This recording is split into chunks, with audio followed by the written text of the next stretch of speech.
2024 Alfa Romeo Stelvio Quadrifoglio. This thing is a beast. We drove it on track yesterday. Check out the video linked in the description for that. Today we're testing it on the roads. This thing is pricey though. We're talking a starting price of $82,000 with a few options. You're getting close to 100K quite easily. Styling, I think it's pretty sporty. I think it's pretty fresh. Love the green. And in terms of the engine, we're powered by a twin-turbo 2.9 liter V6, cranking out 505 horsepower, 443 pound-feet of torque, made it to an 8-speed automatic transmission.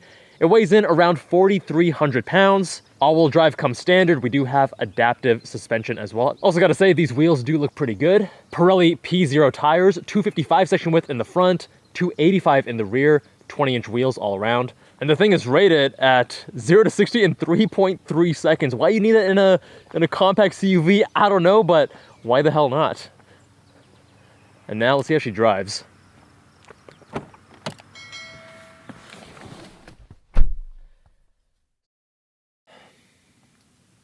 Gotta love that animation. Start button right here on the steering wheel. Seat scoots you forward. I will say though, at the price point, the interior is okay. I mean, not the most luxurious. This is okay, but you know, you're not getting this car because it has a standout interior. You're getting it because of the driving dynamics.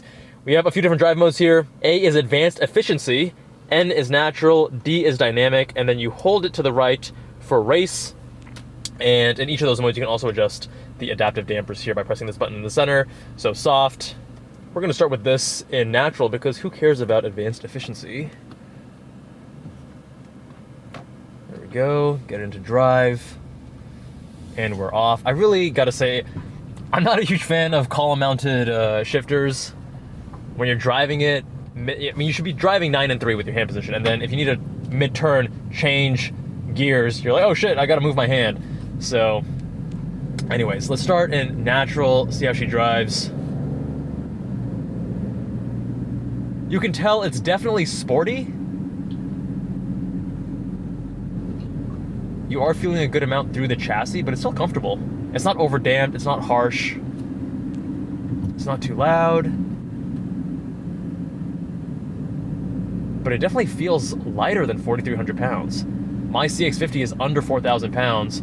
Doesn't feel quite as sharp and nimble as this. Obviously, very different price point, different geometry and such, but this thing handles its weight really well. Pretty sharp front end as well. Let's go into dynamic now. Now we can hear that engine note. And it's a good sounding 6-cylinder, I gotta say.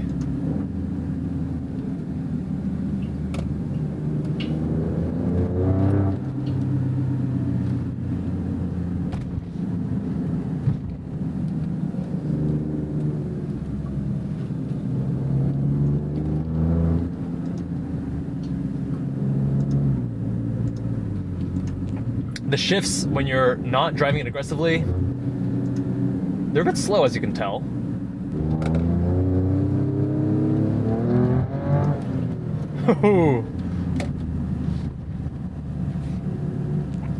Let's put this all the way in race. So you rotate this, you hold it to the right, boom. Gauge changes, we get the race mode right up here as well. Steering is definitely heavier now. Little bit of feedback, but not very much, if I'm being honest.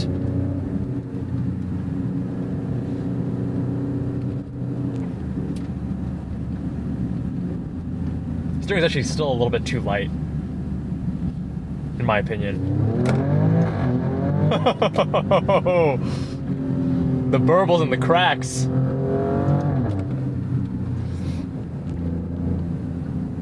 Actually, not much turbo lag at all. And again, the roads that we're driving on today don't really allow us to push the car in the way that we want to, but I'm gonna tell you what I can determine from this short and somewhat limited drive.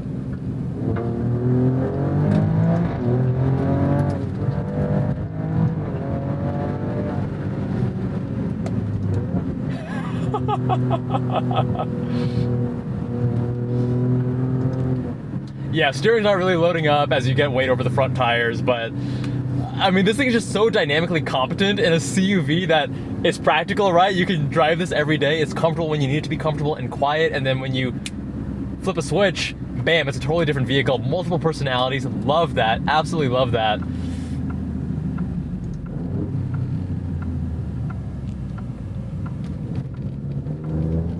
Good body control in this race mode with the adaptive dampers in the most hardcore setting.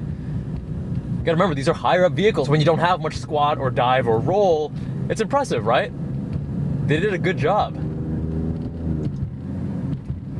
You're paying for the driving experience, the dynamics, the engine, the chassis, not so much the interior. Reliability is, I guess, to be seen with this vehicle.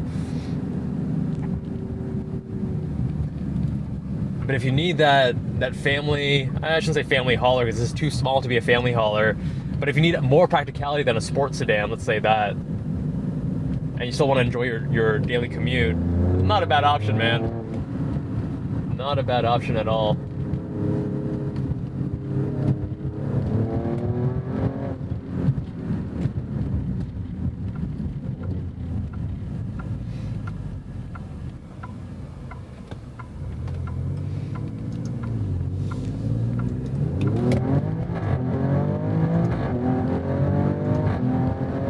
When you're pushing it, transmission on the upshifts lightning quick, downshifts pretty quick as well.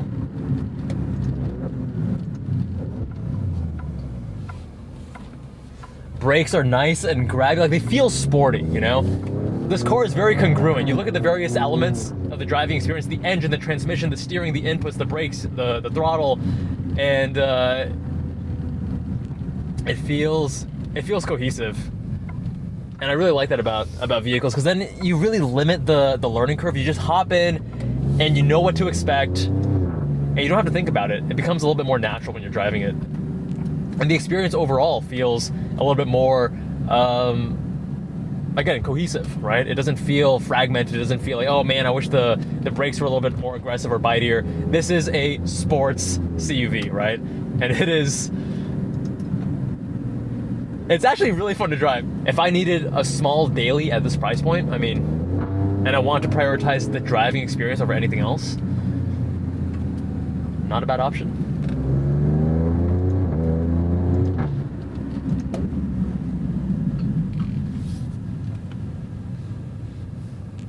And the fun comes to an end.